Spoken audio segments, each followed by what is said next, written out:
வணக்கம் ஃப்ரெண்ட்ஸ். ஓ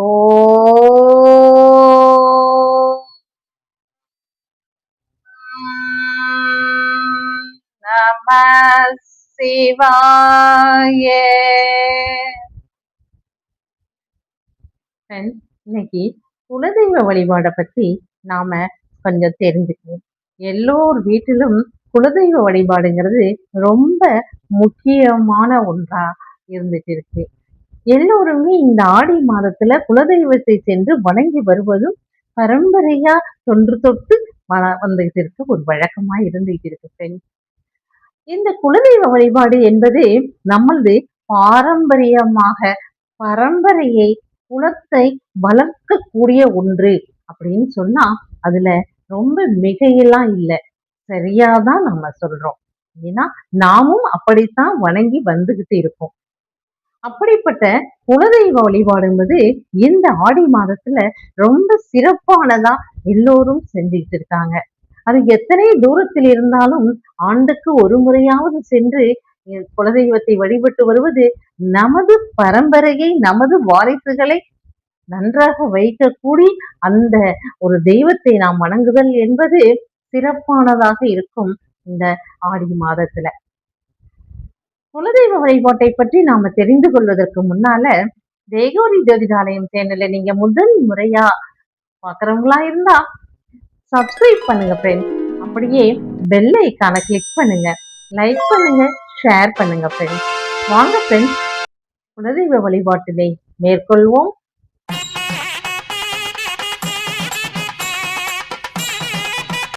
ஃப்ரெண்ட்ஸ், குலதெய்வ வழிபாடு என்பது நமது முன்னோர்கள் பரம்பரையாக தலைமுறை தலைமுறையாக செய்து கொண்டு வருவதுதான் நமது வழிபட்டு கொண்டு வருவதுதான் நமது இந்த குலதெய்வ வழிபாடு என்பது.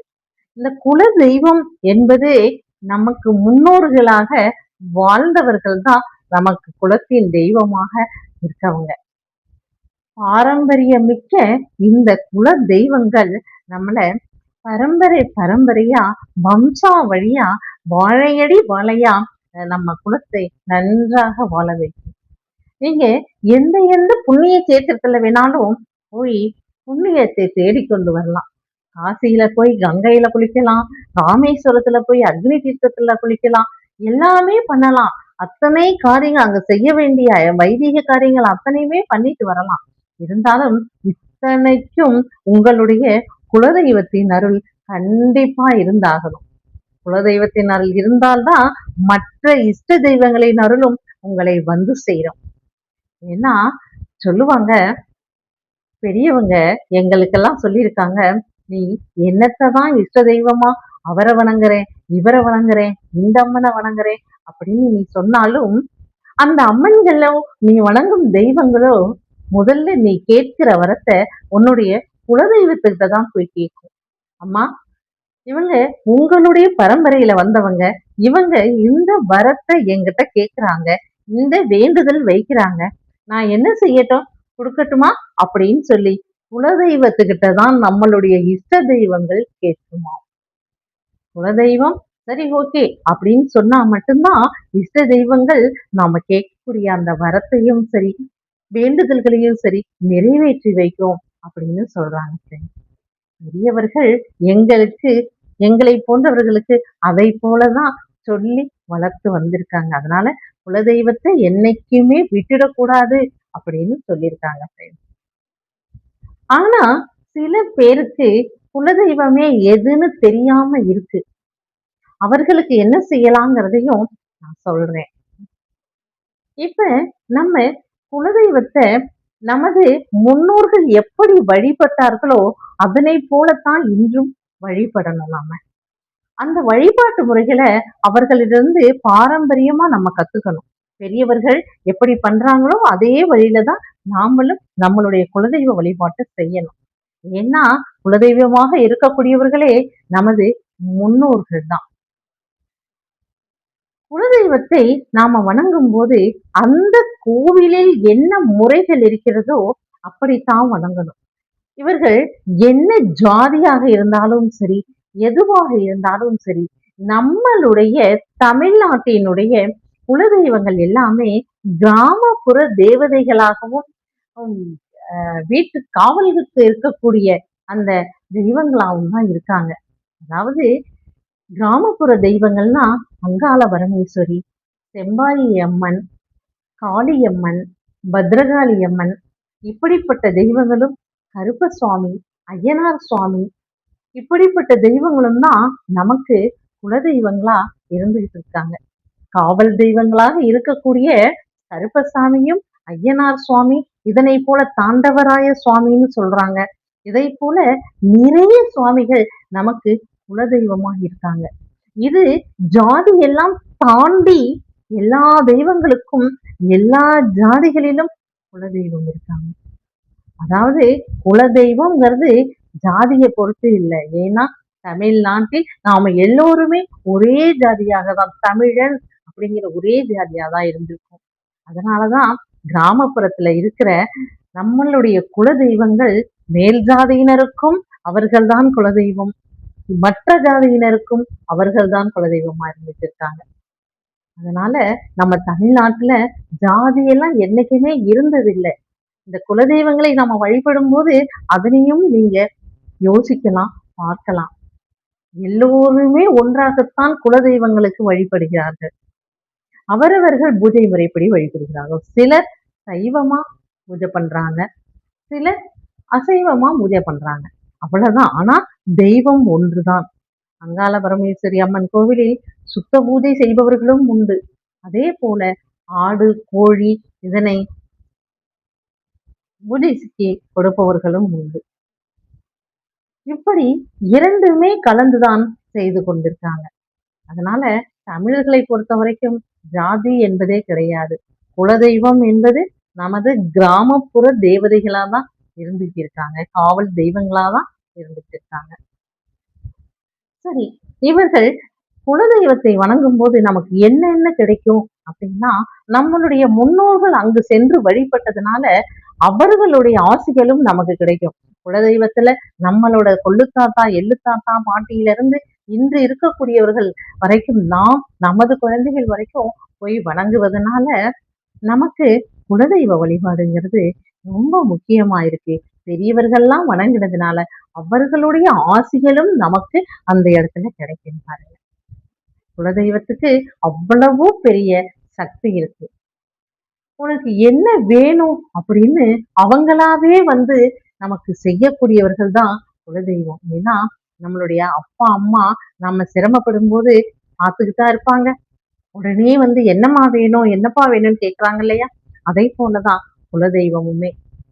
நம்மளுடைய கஷ்ட நஷ்டங்களை எல்லாம் உணர்ந்து நமக்கு நல்லது செய்ய மட்டுமே இருக்கக்கூடிய குலதெய்வத்தை நாம வணங்கினால்தானே சிறப்பாக இருக்க முடியும். நம்மள வா அப்படின்னு சொல்லி கூப்பிடக்கூடிய நம்மளுடைய தாய் தந்தையர் தான் அவங்க எல்லாருமே. முன்னோர்கள்லாம் இருந்தவர்களாதான் இந்த குலதெய்வங்களும் இருக்காங்க. ஒவ்வொரு இடத்திலும் ஒவ்வொரு காரியங்களிலும் நாம் வெற்றி பெறணும்னா குலதெய்வத்தை தான் நம்ம வணங்கணும். குலதெய்வத்தை வணங்கி நாம ஒவ்வொரு காரியங்களும் செய்யும் போது கண்டிப்பா அதுல வெற்றிதான் வரும். ஜாதகத்துல எந்த தோஷங்கள் இருந்தாலும் சரி, ஜோதிடர் சொல்லுவார், நீங்க குலதெய்வத்தை வணங்கிட்டு அதற்கப்புறம் பரிகாரங்களை நீங்க பண்ணுங்க, எல்லா தோஷங்களும் போயிடும் அப்படின்னு சொல்லுவாங்க. ஏன்னா குலதெய்வத்திற்கு தான் நமக்கு முதல் மரியாதையை நாமளும் கொடுக்கணும். குலதெய்வம் நம்மள கேட்காமலே நம்ம கிட்ட நாடி வந்து நிற்போம். நாம அது தெரியாம நடந்துக்கிறதுனாலதான் நமக்கு அதற்குரிய பலன்கள் கிடைப்பதே இல்லை. அதே போலதான் எந்த ஒரு காரியத்தையும் நீங்கள் இஷ்ட தெய்வத்திடம் வேண்டும் போது அந்த குலதெய்வத்துக்கிட்ட தான் அந்த இஷ்ட தெய்வம் கேட்கும். அதற்கு அப்புறம்தான் நமக்கு இஷ்ட தெய்வம் அவங்க சரி செய்யுங்கன்னு சொன்னாதான் இஷ்ட தெய்வம் நமக்கு நம்ம வேண்டுகிற வரங்களையும் வேண்டுதல்களையும் நிறைவேற்றணும். நம்ம அறிவு சொன்னேன். இப்படித்தான் ஃப்ரெண்ட்ஸ், ஒவ்வொருவரும் தன்னுடைய குலதெய்வத்தை இந்த ஆடி மாதத்தில் அவரவர்கள் வீட்டு குடும்ப வழக்கத்துப்படி நாம செய்யணும். வீட்டிற்கு குலதெய்வத்தை அழைத்து கொண்டு வர வேணும். அதுக்கு என்ன செய்யணும் அப்படிங்கிறதையும் பெரியவர்கள்கிட்ட கேட்டு அதன்படிதான் செய்யணும். ஏன்னா ஒவ்வொருவருக்கும் ஒவ்வொரு குடும்ப வழக்கம் இருக்கிறது. அதன்படிதான் நாம பண்ணணும்.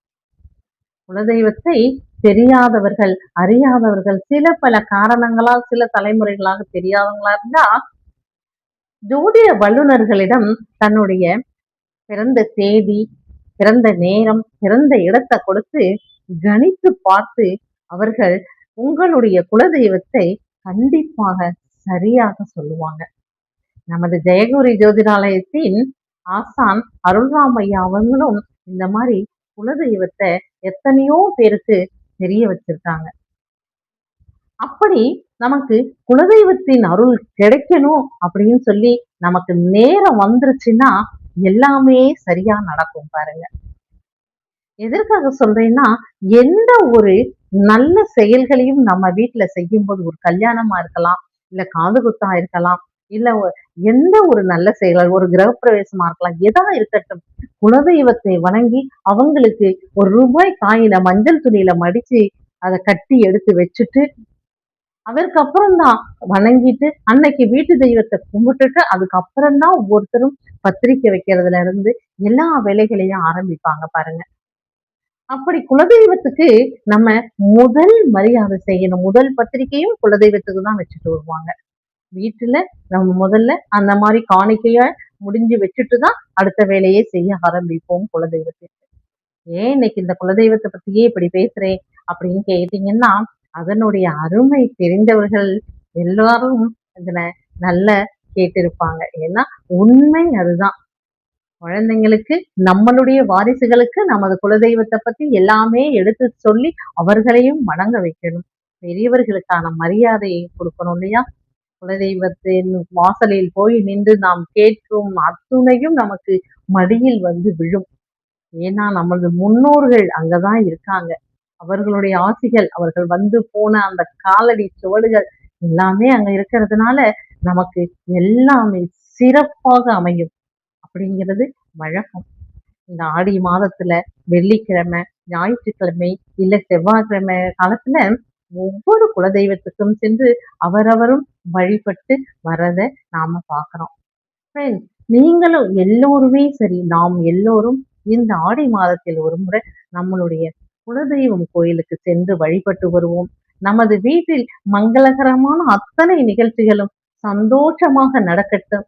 நமது குழந்தைகளாகட்டும், வாரிசுகளாகட்டும் அத்துணை பேரும் நன்றாக, சந்தோஷமாக, மன மகிழ்ச்சியாக, ஆரோக்கியமாக, திடகாத்திரமாக, உண்ண உணவு, உடுக்க உடை, இருக்க இடம் இத்தனையும் எப்பொழுதும் கிடைத்து சந்தோஷமாக இருப்பதற்காக குலதெய்வத்தை வழிபடுவோம். ஓகேங்களா? அடுத்த பதிவுல சந்திப்போம். பாய்.